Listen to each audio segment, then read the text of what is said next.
haven't used any of your skills, any of the things that you claim that you're experts in. A disgusting result. I don't want to hear anything more from you. You're fired.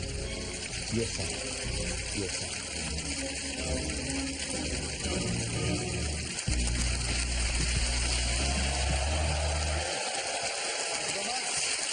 Thank you. Good evening. I'm Jack D. Welcome to The Apprentice. You're fired. This week, the candidates organised 2 children's parties, and Selina realised straight away she had a dilemma. I don't have children and I don't like them. Well, that's sorted then. Books and clowns. Gary showed off his expert knowledge of how the human body works. Not only was it the lost revenue of just under £200, he left a sour taste in a client's eye at the end of the day. Just don't ask to look at his elbow. And in the boardroom, Joseph showed off his knowledge of the crazy 90s rave scene. A glow stick is a glow stick. There's not an amazing quality glow stick or a poor quality glow stick. A glow stick is a glow stick. It's going to be an all-nighter. Joining me on tonight's exclusive invitation-only guest list are honoured guest CEO of Quintessentially Events, Annabelle Fielding, life and soul of the party, Gabby Logan, and his name wasn't down, but he still got in, Romesh Ranganathan. Welcome to You're Fired.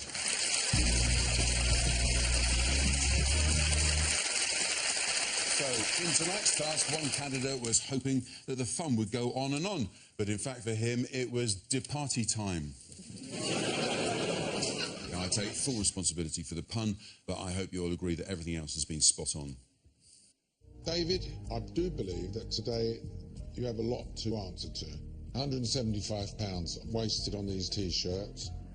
I wish you well, but I have concluded that you're not going to be my business partner. You're fired. Thank you very much for the opportunity.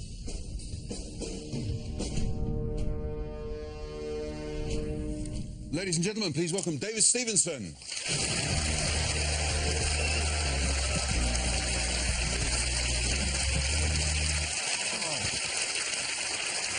David. Hello. Good to have you on the show. Very, very popular from the reaction there. No, I see it's a bit overwhelming, actually, to be fair, you know. Yeah? Yeah. Well, you know what? You made it to week 8, which is fantastic. You can say, you know, I've been there, done there, got the T-shirt, and... Literally. Sorry, we need to mention the T-shirt. On the whole, has it been a good experience? And absolutely, it's, you know, when I first went into the process, I wanted, obviously, to win the show. Unfortunately, I didn't. But, you know, just to get as far as I did, and I learned so much, and I've met some great people. You said in the taxi that you felt in the boardroom you'd been ganged up on. Yes. And that the whole mood of the teams had changed and it had become very cutthroat. Because Gary couldn't make a decision, he didn't know who to bring back in, the easiest thing for Joseph and Charlene was just to keep attacking me. But you know what, at the end of the day, that's business, it happens in life. When you commented about Joseph to Charlene, what about Charlene's previous behaviour had made you think she'd keep that a secret? I guess hindsight's a wonderful thing. Well, you know what, you had some very difficult customers to please in this task. Let's have a look at how you got on. The big loss was obviously the T-shirts, which was £175. A lot of people are going to point the finger at myself. That one's not come out very well at all. In terms of the 8 that I managed to do, the pictures did actually come out. But he wasn't going to buy 8 when he had 10 kids. 2 bags of sweets, 2 balloons, a water pistol and a pair of sunglasses in each one. I would definitely pay £9 now for one of these bags. I can't see more than £5 value in those bags. If we've got to lead these activities in the morning, you're going to need a professional to do it, and quite frankly, I am that professional. So I want to have as much fun as we can today as we possibly can, but I'll also stress as well that we have no running policy around here as well. Can I get you to slow down, please? Don't move it anywhere. Thank you. It was supposed to be about fun. It sounded to me like an Ofsted inspection. Luke? On your marks, get set, walk. You know what surprises me, though, David, is that you were, right from the beginning, everyone sort of identified you as the fun one. Yeah. Then you get put in charge of a children's party. You turn into a probation officer. What's wrong there? The problem is, he's Gary. Gary's fault? It's Gary's fault. Gary? Why? Yeah, the thing is with Gary, you know, he's very corporate, and I don't think he's that fun as a person, to be fair. So what it came down to, I had to be fun, but professional at the same time. Yeah. And it was just hard to basically marry the two. So you've done a course in, what is it, rope climbing? Yeah, so I did high ropes and low ropes when I was... Where do you do a course like that? Across the pond. What do you... In America, yeah. So it was pretty fun. OK, right. And what are you qualified to do, in fact, with that? So I'm qualified to lead groups of people, team building, sort of lean activities, but also low ropes course, high ropes course. Okay. You name it, I can do it. It's amazing that you do both high and low. Some people just do low ropes and they're next to useless. Now, this guy's thorough. He knows, he knows his ropes.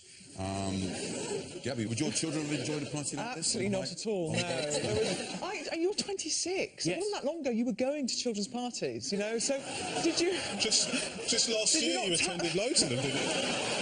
Did you not tap back into your inner child at any point there? I was a boring child. No, what was your idea of fun as a child? My idea of fun? No, I mean, you know, I love ropes courses, you know, and I think that's the reason why I championed we know that. We know that. You're into ropes and you went to America and did a course in ropes, which is further than most of us go with ropes, actually. It was quite edge-of-the-seat stuff, because I was watching it thinking, God, when is he going to mention the gaps in that wood? Oh, thank God. Annabelle, you know, your events... everyone going there, they're expecting fun, they want to have a great time, they're very excited, but you have to keep them safe as well. So, given that that's the case, David, was he right to kind of try and keep them safe? Because they're kids, after all. Well, of course, he's ultimately responsible. But, you know, in the party planning business, you want to indulge people's imagination. You want to, you know, you don't want to say no, you want to create some dreams. But the reality is, you know, when it gets to too many health and safety concerns, you do start to lose the fun of the party. You did try to cheer the kids up on the bus, didn't you, with the sing-along? When I worked at this low ropes course... also, how does it go? So, I'm going to teach you a brand new dance. It's not complicated, it's not too hard. You can even do it in your own backyard. You put your left hand out, you're going to pull it back and twist it around and go boom, boom, It's boom. very catchy. That is catchy, that's good. Yeah. Let's move on to the T-shirts. Yeah. Now, you said yourself you've only just learnt to iron. But I still can't iron. Well, I mean, when you say you've just learnt to iron, do people learn to iron? I don't remember learning to iron. Like in the house... You see an iron, you know what to do with it, don't you? So, did you go to America to do a course in ironing? The thing is, like...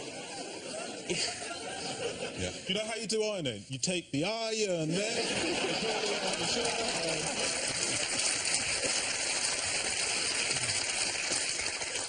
And then you boom, boom, boom.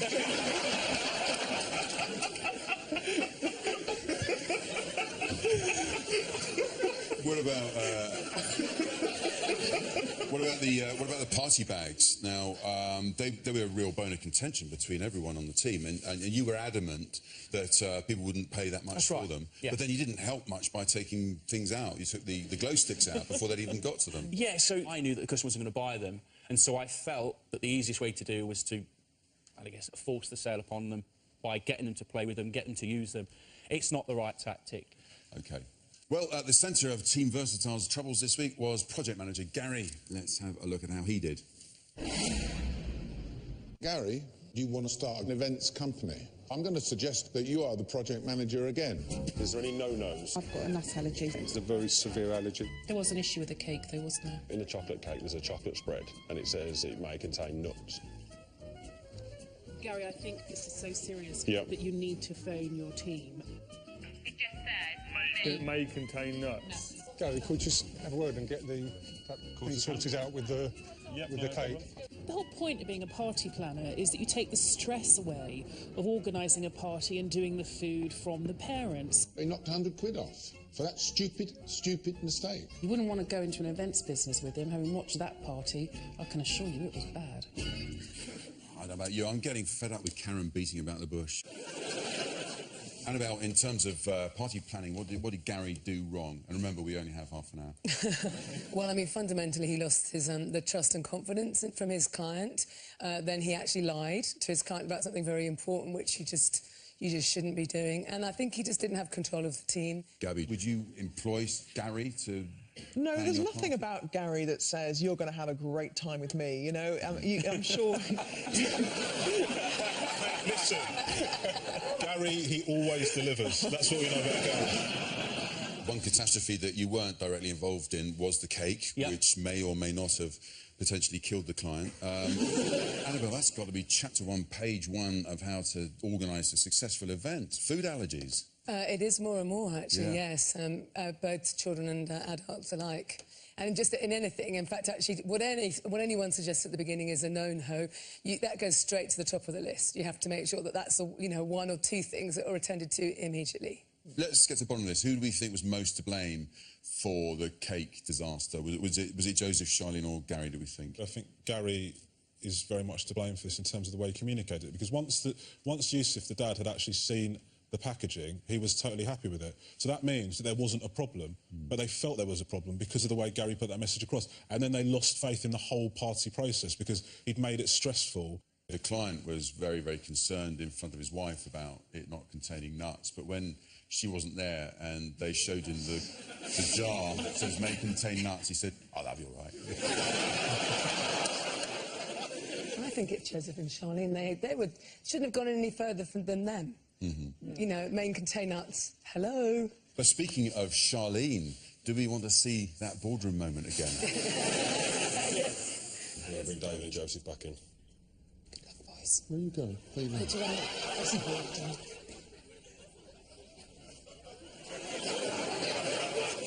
Oh, God, is it finished? Is it finished? David, what was it like being in the boardroom at that moment? I thought I'd won the lottery.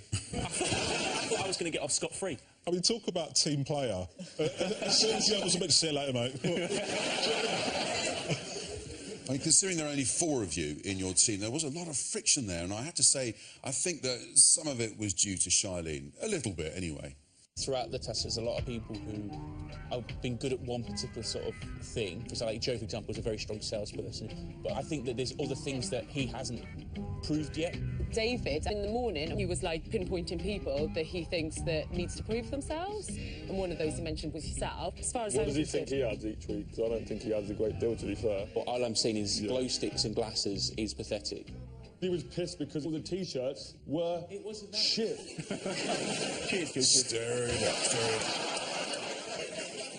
OK, well, let's move on to the winning team, Team Connexus, and quickly remind ourselves of how the 2 birthday parties compared. On your marks, get set, jump! A few rules before we start the game. You are not allowed to go round the back.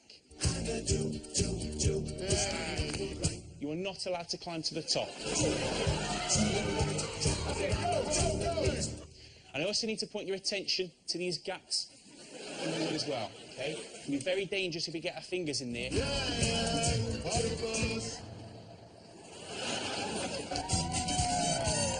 you like that? No. Yeah, those glow sticks come in handy, don't they? Because you can strangle yourself with them if you've had enough. Annabelle, what did Team Connexus do right, did you feel, when you were watching it? I think they just got it. They just identified a bit better with the birthday girl, and it just was a bit more appropriate, a bit more fun, you know, and as I said, a little bit more appropriate to what she wanted to do. Yeah, I think Brett and Scott really threw themselves into it, though, didn't they? There was no holds barred there. And they kind of repaired the relationship a bit, didn't they, after last week? And they appealed, I think, to those young girls as well. They kind of got, you know, they connected quite well. The girls liked them. They were, you know, they were being fun, so... The other thing is that kids have got a very short attention span, so, like, you know, you have to minimise the amount of actual instruction and talking you do to them. You know, with those guys, the dodgeball, you just explain it and then they're off, whereas you, obviously, it was longer.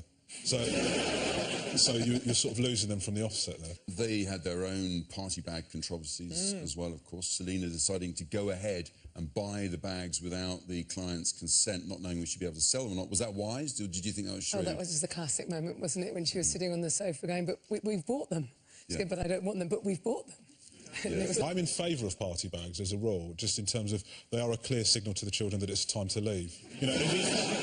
You know, sometime last year at my oldest son's birthday, I brought him out 15 minutes in. I thought, I can't be bothered with this anymore. It's party bag time, just get the hell out. I mean, Selena was trying to give a fabulous party. At the same time, behind the scenes, Richard was trying to keep the spending down. Did he overdo that? Was he being a bit stingy and a bit mean, did you feel? Well, I think it was important to keep an eye on the cost, but yes, I think there were certain things about the experience of it, particularly for the kids, that, you know, a bit of glitter and a bit of something would have gone an awfully long way. And I think he probably got his, you know, I think perhaps he got his objectives a little bit muddled up. Well, Selena did say in the boardroom that she was glad Richard was there to keep things in check, and she did personally pick him to be on her team. Not that Richard would let a thing like that go to his head. Hello. Hello, Super Sub team. I'm your figures man, so I'm just going to tell you the facts. Barbecue food, cheap. Sub team extraordinaire. Yo, yo, yo. Super Sub team. Hi, guys. Let's keep it simple. You're breaking my heart. You're breaking my heart at that level. Stop spending money. I smashed that kitchen out on my own. I'm more than happy to do that. Okay. Might put my feet up. According to Claude, Varn was a bit like a slave. I don't want any help.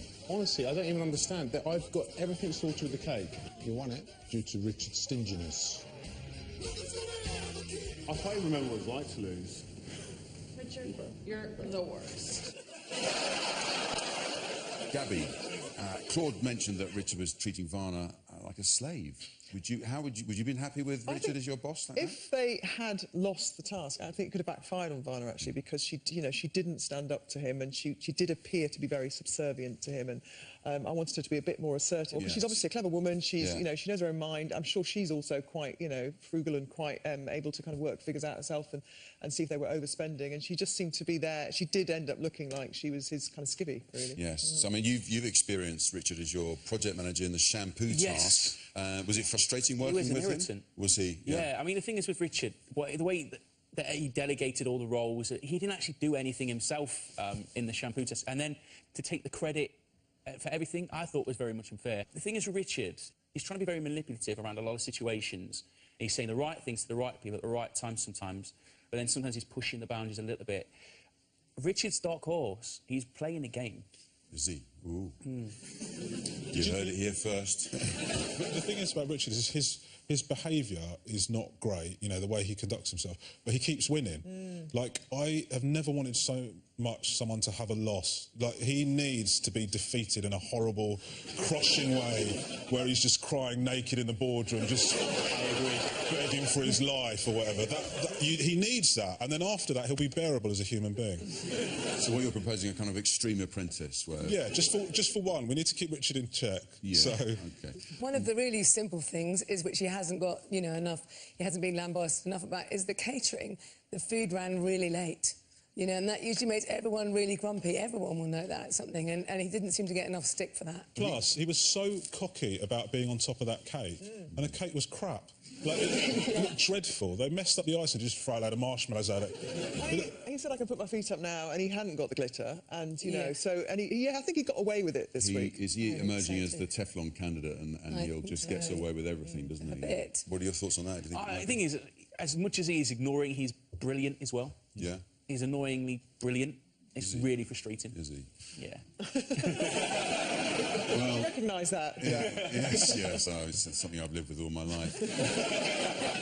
Well, as we know, this series, Romesh has been investigating what it might be like to be an apprentice candidate. What have you been looking at this week, then? Well, I sort of felt that this task is something I could lend myself to. I've got 3 children. I'm very fond of 2 of them.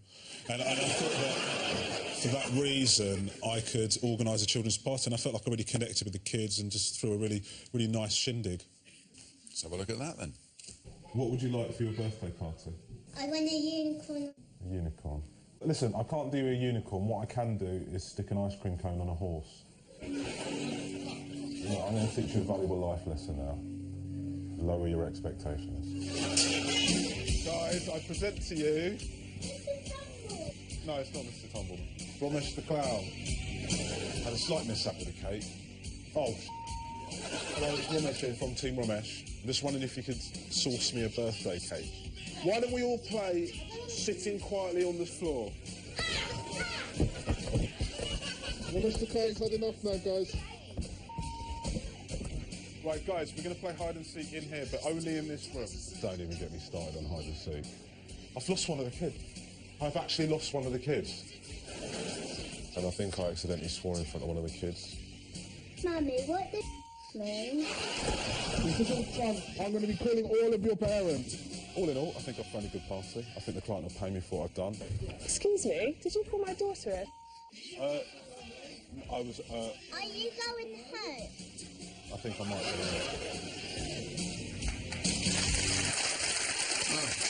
Romesh, that was horrendous. Well, no, I don't think it was horrendous. I connected with the children. There were certain things I couldn't do because I had to leave. I did do a party bag. I avoided your mistake. It's not see-through. I'll show you what I've got in here. I've got a little bit of cake. Because basically you get stuck with cake, don't you? So I put a bit of cake in there. And then I thought, well, kids often have a lot of sugar at parties and you want some, like just to chill them out at the end of the day. So I put a bottle of whiskey in there, just as a little snifter, just to relax and just chill them out. use that with my second one a lot. And also, I thought, just as a little toy, entertainment, a lighter. Kids love setting fire to things. You know, you had glow sticks. You make anything glow with this. It's amazing. And finally, I included a free copy of my own publication, Santa Isn't Real. Well, Christmas is coming up, so I'm sure bookings for Romesh the Clown will come flooding in. Now, David, although you took a bit of criticism on this week's task, over the process, you have had a reputation for being the most enthusiastic person probably ever on The Apprentice, which is why we were so pleased to find this unseen footage. David is entertainment.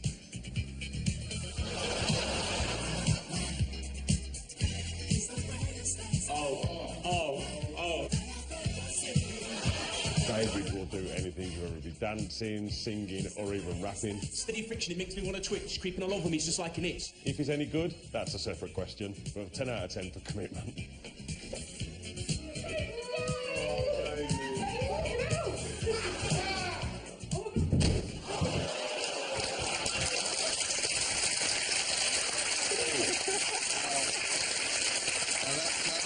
Dangerous, but in fairness, he wasn't running. So, David, we first became aware of your enthusiasm, your excitability, if you will, during the shampoo task. Yep. But it really served you best when you were the project manager for the pet show task. So, tell us about that. Were you pleased with how that went? Yeah, absolutely. You know, one of the best things to do is to be as enthusiastic as you can to get the products you want. And I made sure that my team was going to deliver. I wanted that. And overall, I'm really happy. Annabelle, David had a lot of praise for this task. Schmoozing the client, is that always a good thing, or sometimes can that backfire, is it? Depends who the client is. You know, there's lots of clients that just really don't want to be schmoozed at all. They just want you to get on and do your job. But let's face it, you're in a people service business. You have to have charisma. You've got to have some charm. You've got to bring things to life. I think you did a really good job. Thank you. I thought your gerbil T-shirt enthusiasm was terrifying. The thing is, you open yourself to having the mickey taken out of you in that regard because you're so over the top enthusiastic, but actually it's a tool at your disposal, so it is a good thing. I can see seeing you here now as well. You can see that you take stuff on board, and you're very aware of your environment. So I think that actually your enthusiasm will only stand you in good stead. Yeah, no, that's really nice words to hear. Did you actually really like the guinea pig T-shirt? Did you like it? Well, we know, sadly, Lord Sugar isn't going to invest in your business plan. Let's have a look at the advice he's got for you for your future. David was an interesting candidate, and I observed him through the previous tasks as being very resourceful. A standout moment, of course, was when they were on the kids' book task, where he wrote the song and sang the song about the busy bee, and I thought that was very, very good. So he's an all-rounder that threw himself into things. David had a business which specialised in generating ticket sales for things like women's football. And I think it's quite a good idea. And I think he needs to follow that and pursue it. Stick to what you know is what I say as far as that's concerned. Stick to what you know? Is that a thing that you can take on board? Yeah, absolutely. And it's something that I'm still doing today. So I started that business before. And what is that? What are you doing? So what we're doing is sports marketing. So we are trying to promote a lot of women's sports in the UK at the moment. Women's sport is thriving. Yeah. And what I want to do is I want to bring the women's game in all aspects of all sports to where it needs to be. Yeah. Good luck with all of that. It's good to hear. Well, it's time to find out whether we agree that David was the right person to be fired. Annabelle, do you think that Lord Sugar fired David at the right time? For me, it's a no. I respond very much to enthusiasm and energy, and if you can combine that with a good business plan, I think you've really got something. For me, it should have been Gary. Thank you. Dull, boring, poor management. There we go. Gabby? I have to agree, and I think Gary got away with it, really, because I think too many of the things that went wrong stopped with him. Romesh?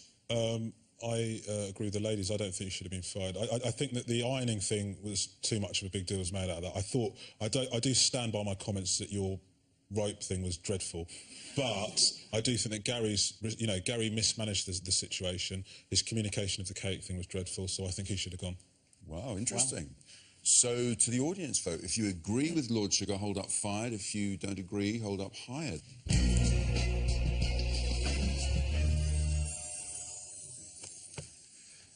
That is a hired from the audience as well. Well done. Thank you very much. Hard from the audience and from all three. So, as you know, nobody leaves You're Fired empty-handed. So I had to think about what we get. Knowing your love of T-shirts, especially ones with the giant faces and so on and so forth, I had to go at doing that one for you like that. There we are. It's. I'm sorry the Apprentice came out backwards, but it's the first time I've ever... over my face? That was deliberate. Oh. It's the first time I've ever ironed anything as well. So that's for you. There you are. Thank you very much. You've been a terrific candidate, as I say, and a lot of fun. Let's have a look at your highlights. David. Oh, David. What a cheese ball, but what a lovely guy. They should have given you a name, Billy the Kid. They're going to be putting their hands in the air and they're going to be going like this. They're going to be enjoying themselves. There's going to be a lot of movement. Swishing and swishing, tumbling and turning. Yes. David's really cute and quirky. He's a really unusual guy, and he's one of those people that never fails to surprise you with something unusual or interesting about him. Bang on. You can wear it with almost anything. I'm wearing it with a bit of a suit.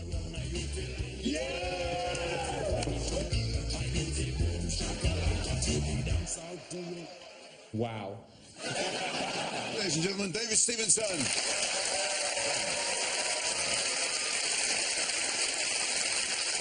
Well, that's all for tonight. Thank you to Annabelle, Gabby and Ramesh. So it's on to task number 9 for our candidates. You're going to sell the priciest product of them all, property. OMG. Have you ever bought a house? These are obviously the walls. Some people love the greenery. How are you doing? You okay? I think that went well. Clearly, there was no sophistication in what you were doing. Milk tray? Jam tarts. Just a plate of biscuits. You're pulling a china shop. Won't move. Promise you.